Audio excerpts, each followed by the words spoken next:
Pertubuhan Kerjasama Negara-Negara Islam OIC bukan hanya perlu lantang dalam mengkritik kekejaman tentera Zionis Israel, tetapi juga perlu mengemukakan penyelesaian segera kepada konflik itu.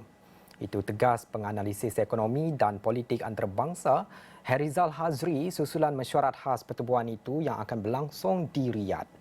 Haris Ashraf Asnan mendapatkan pandangan Harizal seiring berlangsungnya APEC 2023 di San Francisco, Amerika Syarikat. Terima kasih rakan Sugas di Pusat Penyiaran Asia Meranti Park, Bukit Jalil, Kuala Lumpur, dan sudah tentu hari ini saya berada di San Francisco bersempena dengan persidangan Kerjasama Ekonomi Asia Pasifik ataupun APEC 2023. Dan Perdana Menteri Datuk Seri Anwar Ibrahim jadual tiba di San Francisco untuk bertemu dengan 21 pemimpin ekonomi APEC ini. Tetapi sebelum itu, jadual beliau adalah ke Jeddah, Arab Saudi bagi pertemuan ataupun mesyuarat tergempar kerjasama negara-negara Islam OIC. Apa ceritanya dan bagaimana pertemuan khusus tergempar yang diadakan akibat daripada krisis yang berlaku antara Israel dan Palestin pada ketika ini yang memerlukan kerjasama negara-negara Islam perlu dianalisis. Harizal Hazri, penganalisis ekonomi dan politik antarabangsa bersama dengan saya. Harizal, apa yang boleh kita jangkakan bagaimana pentingnya pertemuan pemimpin-pemimpin OIC sebelum datang ke APEC ini, terutama dengan kehadiran Perdana Menteri Datuk Seri Anwar Ibrahim ke Jeddah? Harizal. Jadi krisis Gaza Israel ini sebenarnya bagi saya perlu dilihat daripada mungkin dua kanta yang luas ya. Yang pertamanya kita sedang menghadapi krisis politik di Timur Tengah dan ini bukanlah perkara baru tetapi semakin memuncak nampaknya. Yang kedua yang juga sangat penting adalah krisis humanitarian.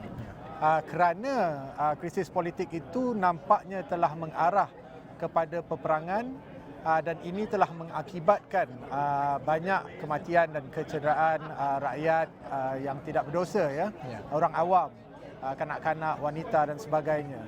Jadi saya rasa apa yang penting pada persidangan OIC pada kali ini adalah mungkin mereka harus meletakkan prioriti ataupun kepentingan yang utama kepada krisis humanitarian ya. Bagaimana negara-negara Islam perlu dengan pantas sekali bergerak untuk memastikan bahawa semua yang terkesan daripada krisis politik di Timur Tengah terutamanya antara Israel dan Gaza ini mereka perlu dilindungi dan perlu mendapat bantuan dengan segera. Ini mungkin mudah untuk kita katakan tetapi tidaklah semudah itu untuk dibuat. Kita tahu bahawa bantuan-bantuan yang nak masuk kepada Gaza itu pun tidaklah mudah ya, kerana dikawal border dan sebagainya.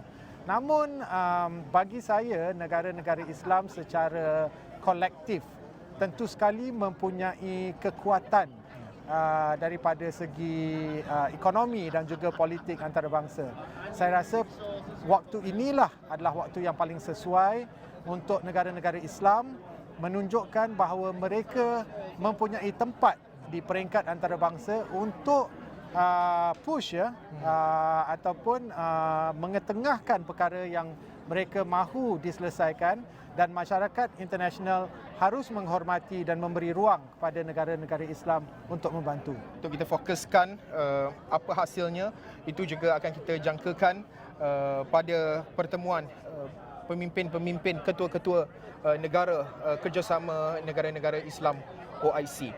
Baik, sekian saja laporan dari San Francisco, Amerika Syarikat bersempena dengan APEC 2023 kembali ke Pusat Penyiaran Asia Meranti Park, Bukit Jalil.